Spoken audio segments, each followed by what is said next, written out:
Togolaises, Togolais, chers compatriotes, le professeur Wolu Komi prend la parole ce jour.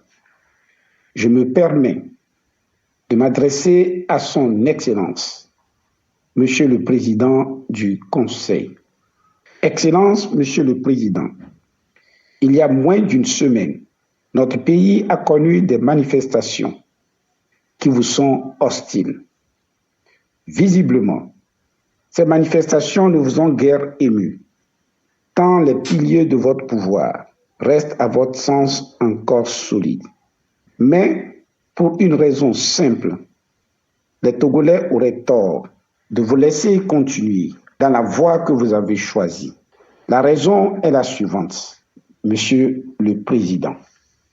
Vous connaissez ce qui est bien pour le peuple, mais volontairement, délibérément, vous avez choisi de faire le contraire. Je vous le démontre, Monsieur le Président.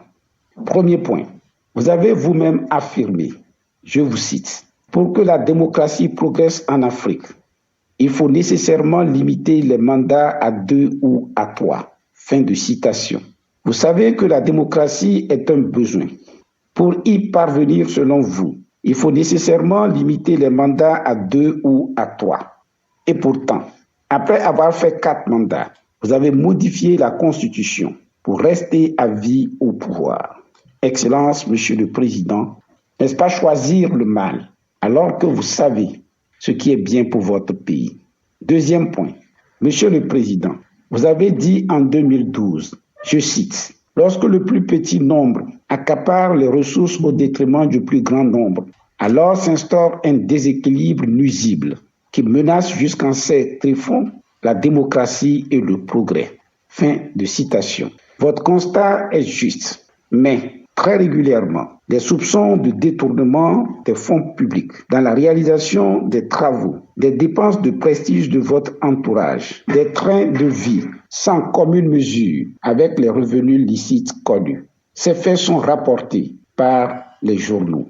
Quelle enquête judiciaire avez-vous ordonné pour que lumière soit faite et pour que les coupables éventuels soient sanctionnés? Qu'avez-vous fait de manière significative pour que la minorité ne s'accapare plus des ressources publiques? Excellence, Monsieur le Président, n'est-ce pas choisir le mal alors que l'on sait ce qui est bien? Troisième point, restant toujours dans le cadre des ressources de l'État, vous êtes personnellement accusé d'exploiter les ressources du Togo pour votre compte personnel. C'est peut-être faux, mais il se peut aussi que ce soit vrai. Vous savez que le peuple a besoin de connaître la vérité, pour autant que vous pensez que le pouvoir appartient au peuple. Vous n'en êtes qu'un délégataire. Mais aucune lumière n'a jamais été faite sur ce sujet, contrairement aux attentes légitimes du peuple. N'est-ce pas faire le mal, alors que l'on sait ce qui est bien? Le peuple n'a-t-il pas raison de penser que qui ne dit rien consent? Quatrième point, vous avez récemment, à juste titre, affirmé, je cite, « Si vous gérez mal ou s'il y a du laxisme dans la gestion, vous ne pouvez pas financer du social. » Fin de citation. Monsieur le Président, depuis longtemps, vous saviez que la CET était en difficulté. Vos collaborateurs, avec excès, consommaient l'énergie sans payer. Votre attention aurait été attirée sur le danger. Vous n'aviez pas réagi à temps. Aujourd'hui, c'est aux consommateurs d'en payer le prix. Excellence, Monsieur le Président, le peuple n'est-il pas en droit de considérer que c'est du laxisme? N'est-ce pas faire le mal alors que l'on connaît le bien? Pourriez-vous nous dire quel aurait été le montant économisé si depuis 10 ans, vos collaborateurs consommaient avec modération et payaient leurs factures? Cinquième point. Excellence, Monsieur le Président, vous connaissez l'état de la route nationale numéro 1 de Lomé à Sinkassi. Cette route est empruntée quotidiennement par des milliers de Togolais qui payent des taxes aux différents points de péage. Qu'avez-vous fait pour réduire leur peine? Un seul accident suffit à bloquer les voyageurs pour plusieurs heures. vous n'avez rien fait pour trouver une solution durable à ce problème. 6e point. Excellence, Monsieur le Président, dans de nombreux villages, les villas de luxe de vos collaborateurs sont entourés des huttes du reste de la population qui n'a même pas accès à l'eau potable. Témoignage éloquent de l'écart toujours grandissant entre vos courtisans et le reste de la population. Bien souvent, une infime partie de ces biens, souvent mal acquis, aurait permis de fournir de l'eau potable aux populations. Des écoles entièrement délabrées côtoient des villas de luxe qui ne sont habitées qu'occasionnellement. 6e point. Monsieur le Président, vous avez construit un hôpital d'un très bon niveau à Agoué. Infiniment merci. Mais est-ce que vous vous êtes demandé combien de Togolais pouvaient y avoir accès? Quel est l'état du CHU Sylvanus Olympio, ouvert aux 85% de Togolais? Ces malades qui dorment à même le sol, ces enfants entassés, 3 par lit, témoignent contre vous. Excellence, Monsieur le Président. La liste est encore longue. Nous en sommes tous témoins.